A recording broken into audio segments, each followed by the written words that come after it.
Hi, everyone. This is Dr. Jimenez, and welcome to week 14 of EDTC 614, Intro to Distance Learning. And this week I wanted to offer this primer video, partly because this week's topic focuses on other distance learning perspectives.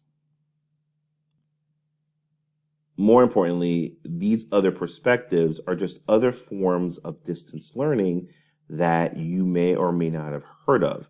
Some of these are ideas, concepts, modes of learning that already do exist in the brick and mortar world.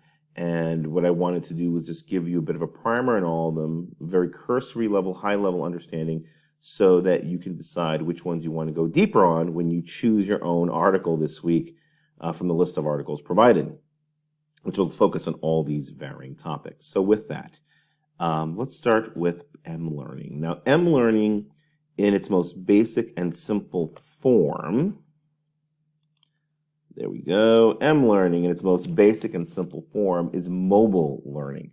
It's any type of learning that happens with the use of a mobile device. That could be a smartphone, that could be a tablet, that could be some sort of hybrid touch screen, tablet and laptop in one kind of device. The point is you're using a mobile device to enable learning, and there's a variety of different applications that can be used today. Many of you are probably already doing this to some degree, whether you're using scavenger hunt tools like Goose Hunt or other types of tools like Flipgrid, Nearpod.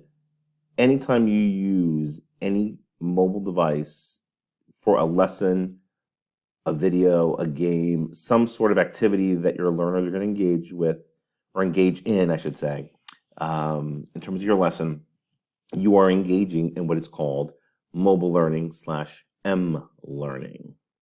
So anytime you use a phone or a mobile device, you have M-learning that's happening. Another concept that some of you may have heard of in different ways is telepresence. Now, telepresence has played a significant role in corporate environments. On the left part of this current slide, you'll see a perfect example of telepresence, where telepresence is you are hosting a virtual meeting, but unlike a webinar, unlike a Zoom call, if you will, think of it as a Zoom call or webinar on steroids, in the sense that you have these huge screens, similar to what you see there, where people are pretty much set up in a room. It's a conference room, and people are able to engage each other regardless of where they are in another location. That could be in another country, another state. But telepresence is it's really a great way to enable not only synchronous live discussion in terms of meetings, but in terms of seminars, training sessions, etc. Now, this is just one perspective of telepresence, where, again, the idea is that you have a group of people that are meeting, regardless of wherever they are located, and they are able to see each other through these computer screens. Usually, in a lot of facilities, there's a dedicated space where you can have telepresence, so everyone goes to this one location. So it's the best example of a hybrid distance learning environment, because you have both people that are in person and people who are working and attending at a distance. The other option, which I actually experienced myself about 3 or 4 years ago at the SITE conference, when I was there a couple of years ago, is telepresence, where instead of focusing on a particular group or room, it deals with the individual. And what you do is, in the case of the image that you see on the bottom right part of this slide, is telepresence can also mean that there is a device, usually like a quote-unquote, this kind of computer stand that you see here, that actually moves around, and you can control it so that you could actually virtually attend a session and actually have a physical presence. In this case, the physical presence is the form of this device, which can move from room to room, location to location. It can actually turn and look at people directly.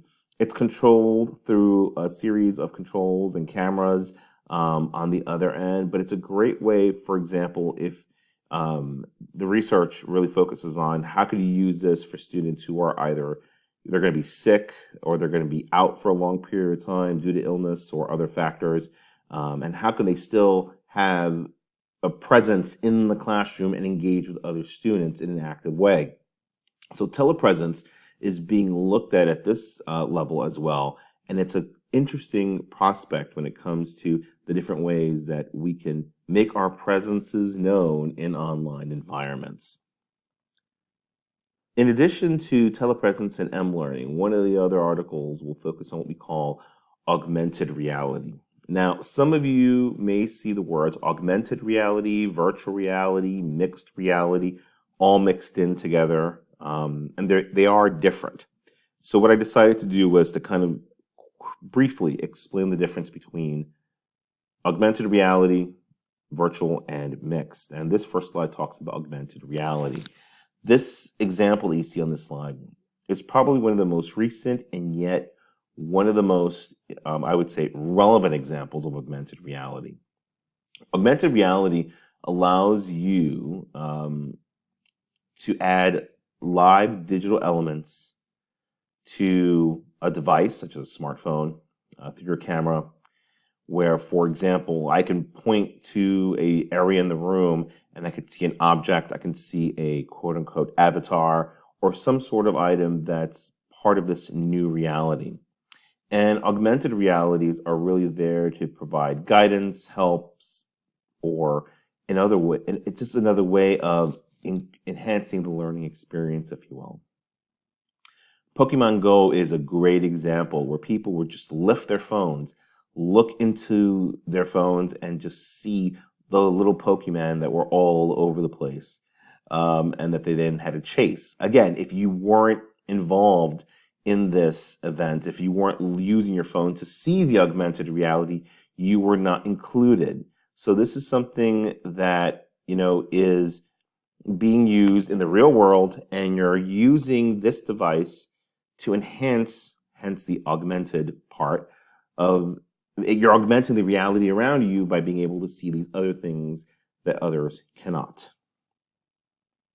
Virtual reality is different because virtual reality, however, implies that there's a complete immersion. You are completely absorbed into that world. So there's usually some sort of goggles, Oculus Rifts type of devices. There could be some handheld devices similar to the image that you see here, where you can actually touch things with it, move things around, shift objects.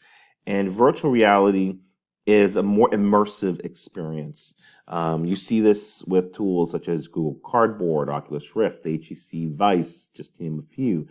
But the idea is that virtual reality, unlike augmented reality, is once you put those goggles on, you are in that world.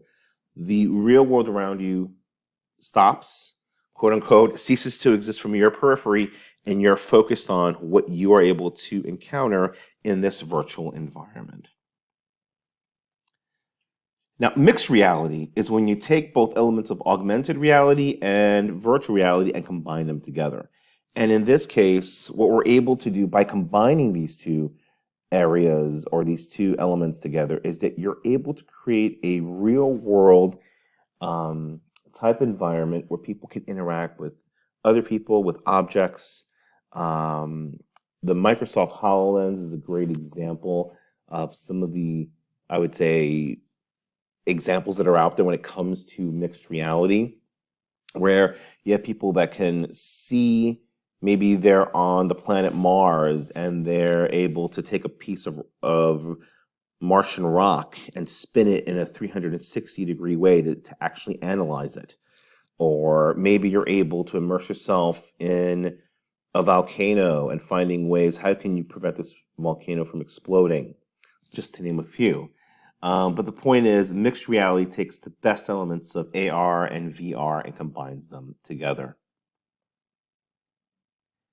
Now, telementoring is something that, although the literature focuses quite a bit of it on the medical field, I think this is something that we as educational technologists have an opportunity to look at it not just in terms of medical and STEM related applications, but across the entire spectrum where learning can happen. Think of telementoring as being able to consult an expert in real time, or you can actually bring them virtually um, into your classroom, into your, in this case, the operating room, where you can consult with them and they could see what you're doing. If you're operating on somebody, if you are making some sort of incision or surgery, you can have an expert that's there, that's watching them, that can give you guidance on, especially when you're helping novice or up and coming doctors and medical people grow into their role. Now, again, the concept of telementoring is not exclusive to medical, but a lot of the literature that you'll see there is related to the medical field. Telementoring, though, however, can be done across different types of industries. For example, what if you had a car mechanic that can telementor a novice or apprentice learner? What if you had somebody that could show you how to build a door, how to add a hinge, how to change a faucet, right?